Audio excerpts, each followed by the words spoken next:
Welcome to Journal of a Medical Intuitive, looking into bodies, looking into souls.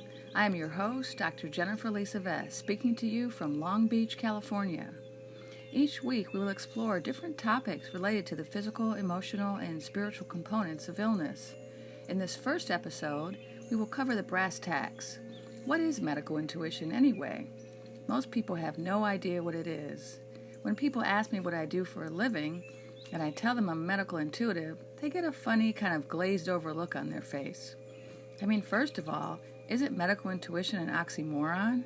Medical is, based on evidence, and intuition, well, that's based on imagination or something, right? The term can really mess with people. But the truth of the matter is that medical intuition relies both on evidence or medical knowledge and on intuitive or mystical knowledge. It's a modality that combines two very different ways of knowing into one. But before we get more into the definition of medical intuition, let me tell you a story about a client named Carmen from Michigan. And please note that whenever I refer to clients, the names and personal details have been changed to protect their privacy. Carmen was a medical colleague of mine. She stopped by a healing fair I used to host to say hello. In the course of talking to her, I found out she had been unwell, and that was why I had not seen her for so long. She claimed she had pain in her leg and said that the doctor told her she must have strained a muscle during exercise class. I asked her if she wanted me to look into it. She agreed. When I looked into her leg, I did not see a strained muscle. Nothing was wrong with the muscle, the bone. Instead, I saw a problem with her arteries. She had blood clots in her legs. It was very alarming. Now, normally when I see something this alarming, I might kind of, be careful and talk slowly and not try to alarm the person and not say too much about how scary it is. But, I knew her well. So I told her right off, I said, you have to seek medical care immediately. I told her it was life-threatening. Because she was a friend of mine, I was really honest, and I wasn't worried because of her medical background. I figured she would understand what I was telling her. But, she only half listened. I mean, people don't want to believe that something is really wrong with them. But, I told her what was wrong, and I told her what medical scan she needed to get so that her doctors could see the clots and treat her. Now, she worked in a hospital, so she said she would talk to the doctors at her job the next day and try to get the test. Unfortunately, the doctors at her job didn't agree with my assessment. She asked for the test, but did not get it. Instead, she was given a different scan for a different but related condition. And they told her the test was negative, so no clots. And that was their assumption from the beginning, was that that was very unlikely. So they suggested that the problem was, again, just caused by muscle strain. Now, I do suspect that because Carmen was overweight, the doctors might have made some assumptions that were unwarranted and did not take her complaint seriously. Doctors can sometimes do this, assume that because you're a woman, you have certain conditions, or because of you're a certain weight or a certain race, and that can get in the way sometimes of diagnosis. So they kept kind of talking to her about diet and exercise and, that kind of thing. Well, over time, her symptoms worsened, and, she didn't tell me about this. I didn't hear from her. And finally, a few months later, the test I recommended was finally run, and she was diagnosed with blood clots in her legs and put on medication. This didn't happen until she got into a crisis and almost died, and the doctors told her that if they hadn't treated her when they did, she may have lost her life. She eventually came and told me, and that's how I found out how the story ended. Now, in the scan that I did of her, I also found the emotional components of her illness. She was overworked, not spending enough time with her family, really, stressed out and unhappy with her job. And I suggested a break from work or a reduction of hours and more time spent with the grandkids. After she was finally diagnosed and treated by her medical team, she took time off from work and devoted more time to her family. And as a result, she's doing much better now. So there's an example of what happens with medical intuition. But you may still be wondering, well, how did I do that? How did I look into her body? What is medical intuition? So let me talk a little bit about what medical intuition is.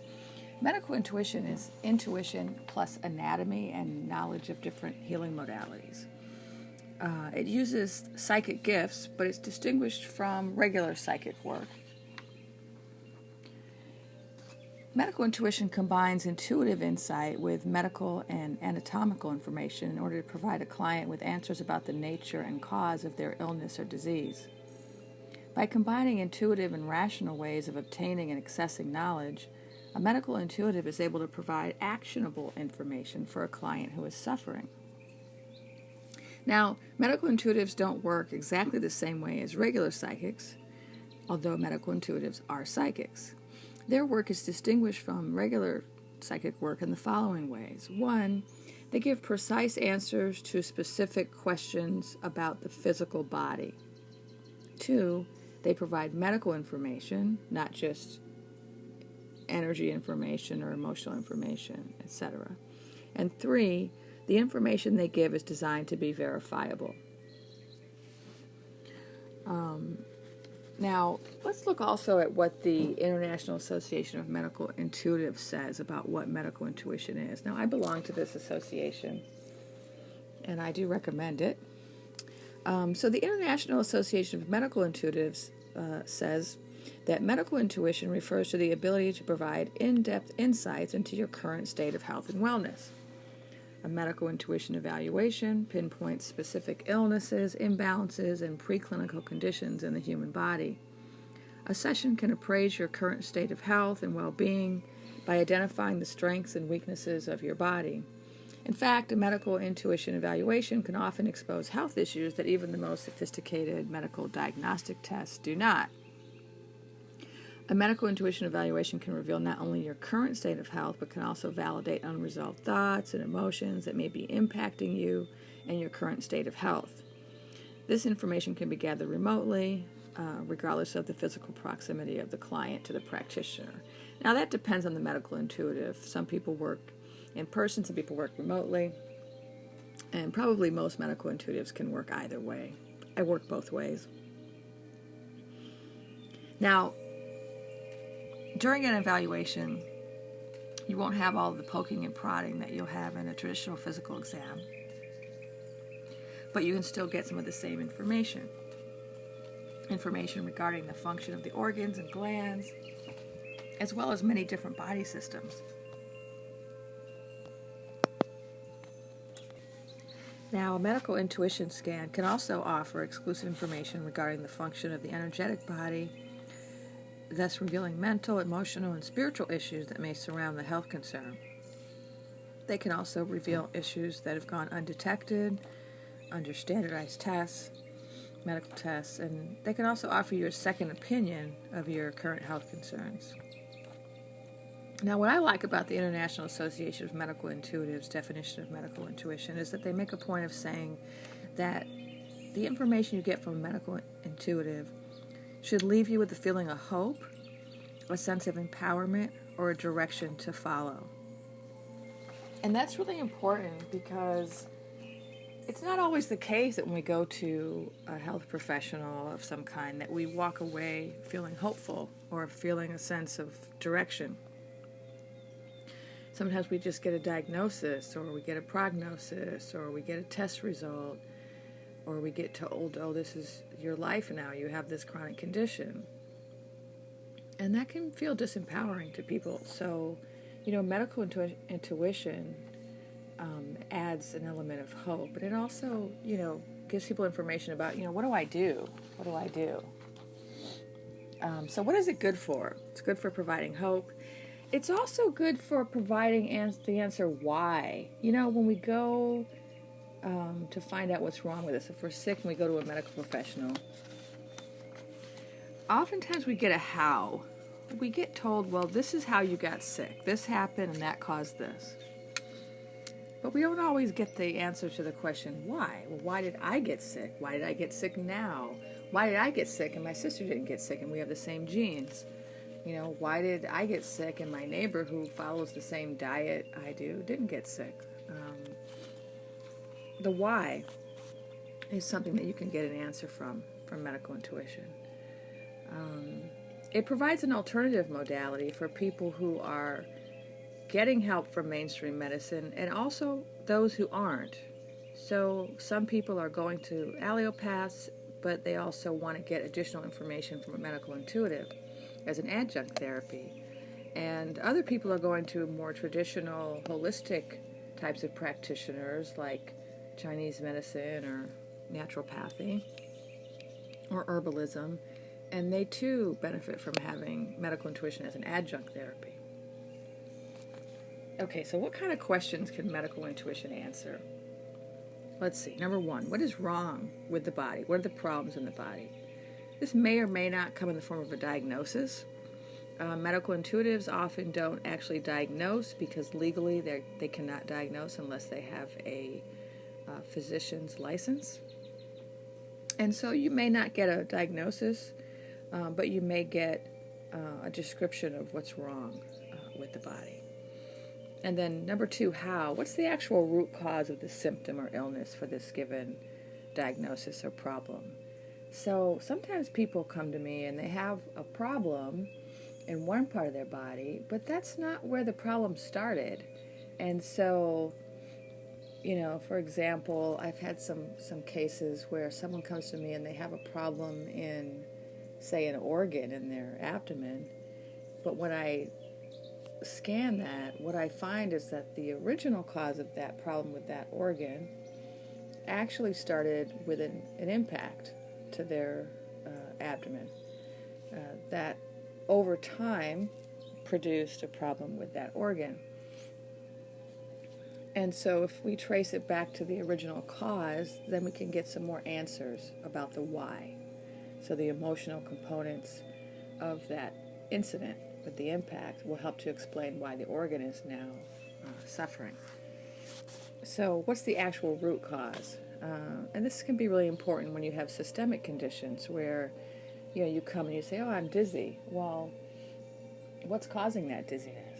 What's the root cause of the dizziness? There are so many things that can cause dizziness. And lots of very different conditions can cause a symptom. And so medical intuition can help get to the root cause of a particular symptom. Number three, what, if any, are the emotional components of the illness? My experience is that most illness is caused by a combination of physical, emotional, and spiritual causes. And while that's not true for everybody, some people only have two of those three causes. It's rare that someone comes to me with a condition that's only caused by a physical thing, or only caused by something emotional, or only caused by something spiritual. And by spiritual, I mean like a past life or soul contract. But this is one thing you want to find out. And people who come to me who've been sick for a really long time and who've been to lots of doctors and may already be diagnosed and have a treatment plan, sometimes those people will come to me because they want to know, well, what's the emotional component of this illness? Because I'm doing everything right physically to treat this, and I'm still sick. Number four, what are the past life or soul contract causes of this illness? That's another question that medical intuition can answer. Let's say you've already done the physical work and the emotional work, but there's still something that you can't explain.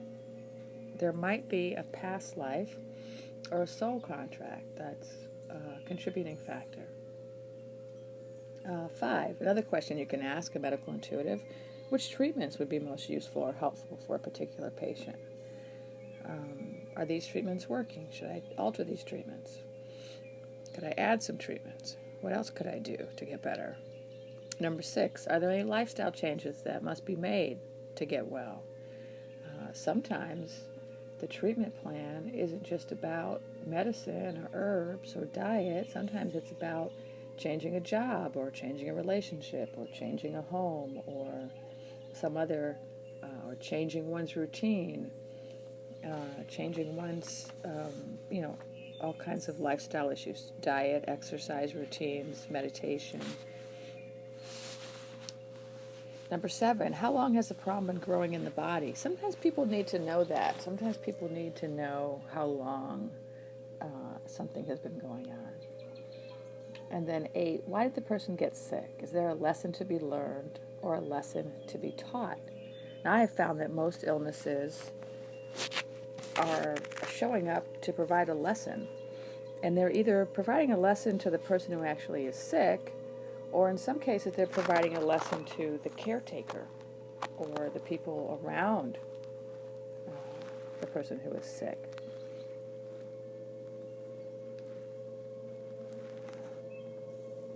All right, so let's get down to the brass tacks of how do I actually do a medical intuition scan. I use intuition combined with what I know about anatomy and different modalities. And by intuition, I mean clairvoyance, clairsentience, clairaudience, claircognizance.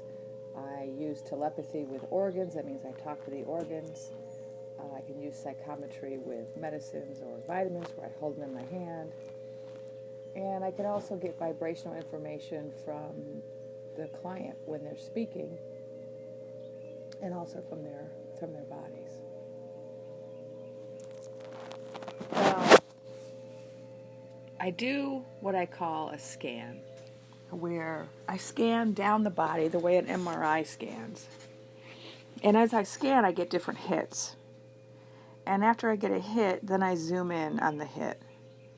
Now, the way I like to work is I like my clients to come with questions. So I'm not scanning the whole body because we want to address what they really need to know at that time, not just a kind of a general physical of the body. I don't do general physicals anymore. And so if someone's got a problem with a particular part of their body, I'm going to zoom in on that part of the body. I'm going to see it. I'm going to see inside their body. I might also hear information about that part of the body. I will pull the symptoms into my body so that I can feel their symptoms. Then I can examine my body, which is a proxy for their body. I'm also going to talk to their organs and try to find out what is the message or what is the problem or what is it that the organ needs. And those are the main ways in which I get information to help the client. Now, what kind of answers do I get? A lot of people want to know, what causes illness. And so let's just talk a little bit about what causes illness.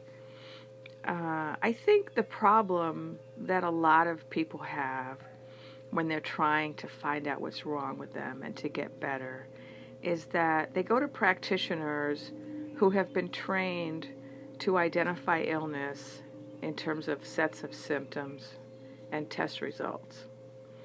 And while that's reliable for many conditions, there are some conditions where that's not really helpful.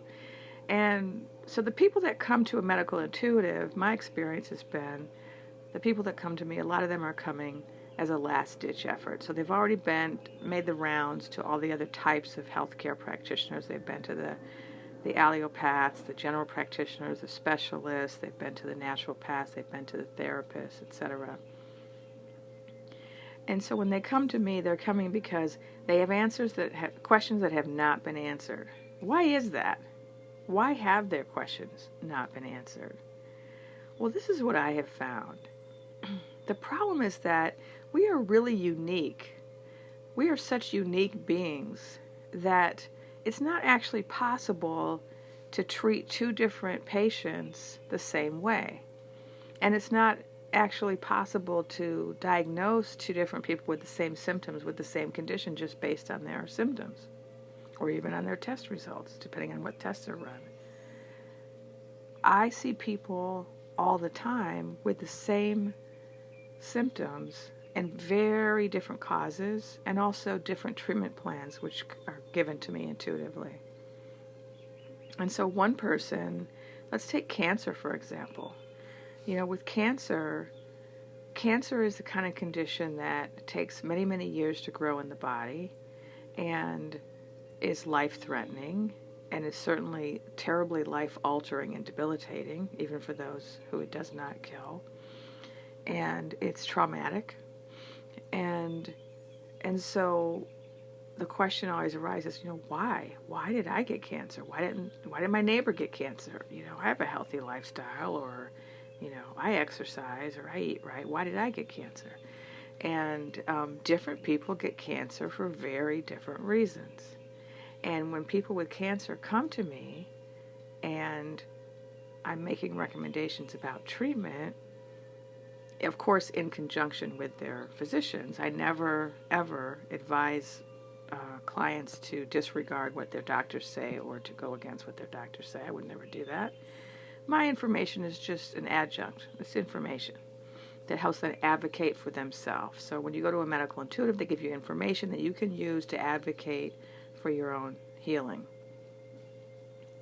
But, when I'm talking to cancer patients about treatment, I don't get the same information for every person. You might think, well, they all have cancer.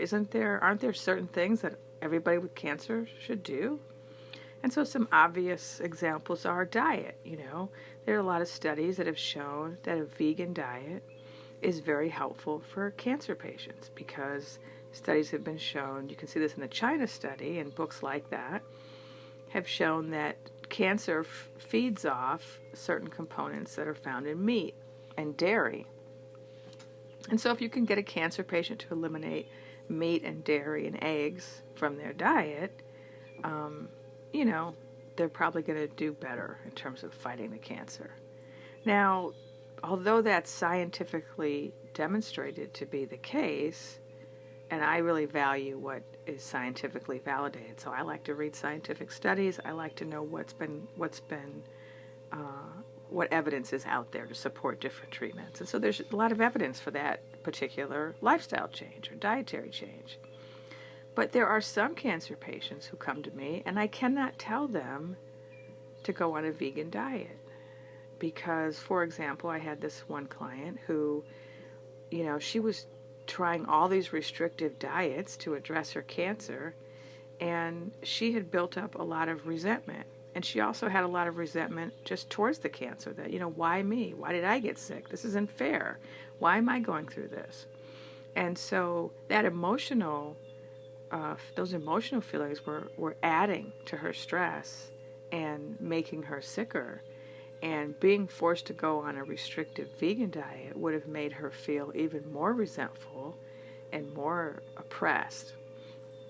And that would have contributed to her decline rather than her healing. And so I can't just say to everybody who has disease X, you should go on diet Y or you should go on this protocol. People are really unique. Some people who have cancer, they have to do chemo. Some have to do radiation. Some have to do natural treatments in conjunction with one of those modalities. Some need to have surgery. Some need to, do other types of treatments. And there is no one combination of treatments that works for everybody. And that's because people are so unique. And the causes of people's illness is so unique. So one person gets cancer for a certain reason, another person gets cancer for another reason, which means when it comes to treating them, the treatments are very different. So let me give an example of what I mean about different reasons people get sick. So a lot of times with a disease, you can go back and find the originating point. When did this person get sick? And oftentimes it's a complex combination of factors, like at a certain age, something happened, something that was distressing or traumatic emotionally can kind of get the ball rolling with a disease.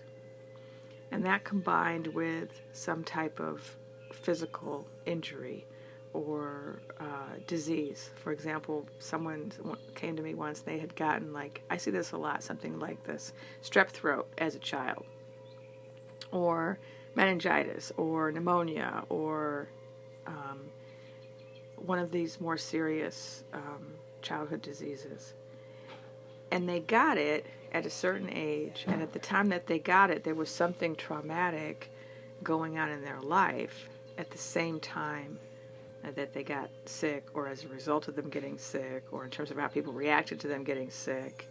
And that emotional aspect, that traumatic aspect, got lodged in their body at the same time as that streptococcus strain or pneumonia bacteria or a virus that caused the original illness. And it stays in their body. It doesn't go away. And then what happens is it gets reactivated. Like 20 years later, all of a sudden this person has pneumonia again, and the pneumonia has now caused all this damage in the body and resulted in organ dysfunction and whatnot. And so they think they have a condition. Oh, I have a problem with my spleen or whatever. And that's what the test results are saying. Oh, you have a problem with this discrete organ over here.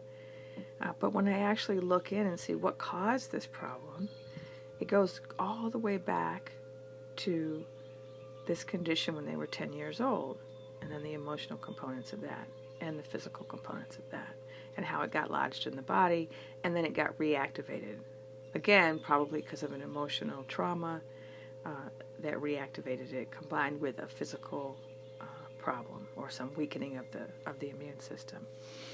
And so, there's a physical cause. There are several physical causes of the current condition, but there are also a number of emotional causes, and they work together. Now, what about spiritual causes?